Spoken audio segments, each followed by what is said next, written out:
Hello guys, welcome back to my channel Sojit Poultry. আজি মোৰ পোৱালি বৰ্তমান 11 দিন হৈছে। এয়া দেখিবলৈ পাইছে আৰু আজি তাকে অটো ডিংকাৰ ফিট কৰিম বুলি ভাবিছোঁ। সো পোৱালিবিলাক আৰু প্ৰায় ঢুকি পাইছে আৰু অটো ডিংকাৰবিলাক। আজি 11 দিন, তো কাইলৈ ভেকচিন আছে।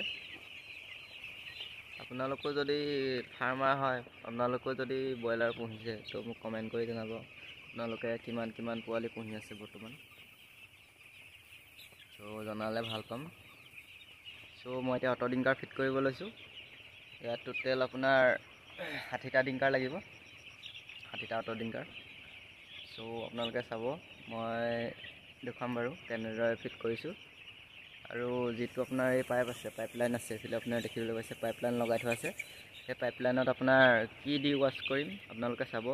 যদি মানে কি হয়, পাইপডাল যদি ৱাছ নকৰে, তেতিয়া আপোনাৰ যেতিয়া পোৱালি লাষ্ট আপোনাৰ 30-35 মানৰ পৰা আৰু প্ৰায় তাৰমানে ইকলাই আহি যোৱাৰ চান্স থাকে। সেইটো কাৰণে কি হয়, পাইপলাইন হওক বা চিনটেক্স হওক, এইবিলাক ভালদৰে চাফা কৰি ইউজ কৰিব লাগে।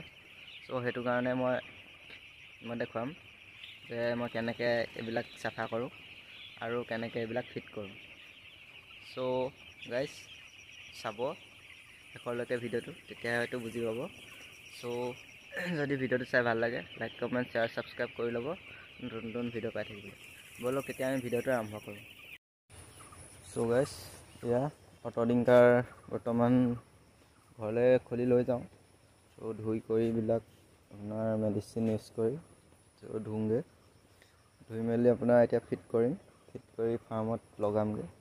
পোৱালিবিলাক যিহেতু এখন ফাৰ্মতে ৰখা হয়, সেইটো কাৰণে এখন ফাৰ্মৰ মানে অটো ডিংকাৰবিলাক খুলি দিওঁ, যাতে পোৱালিবিলাক মেনেজ কৰিবলৈ যাতে কোনো অসুবিধা নহয়। চ' এতিয়া অটো ডিংকাৰ দৰকাৰ হৈছে, চ' অটো ডিংকাৰ ফিট কৰিম আৰু।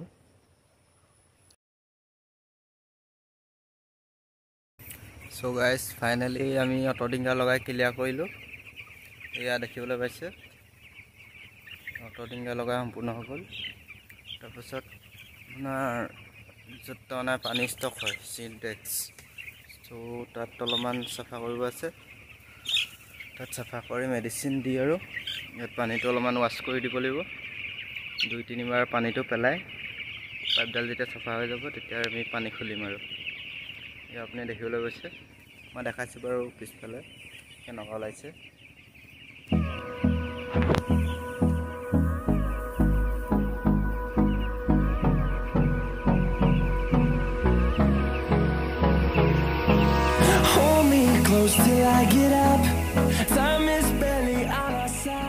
চ' গাইজ এইফালে দেখিছে এটা 300 লিটাৰ আছে আৰু এটা 200 লিটাৰ আছে চিনটেক্স।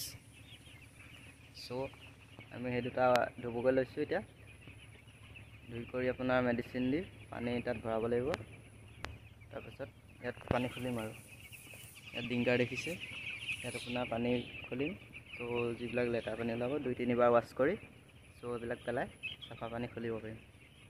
ইয়াত দেখিছে দুটা চিনটেক্স ব্যৱহাৰ কৰি আছে এখন ফাৰ্মৰ কাৰণে।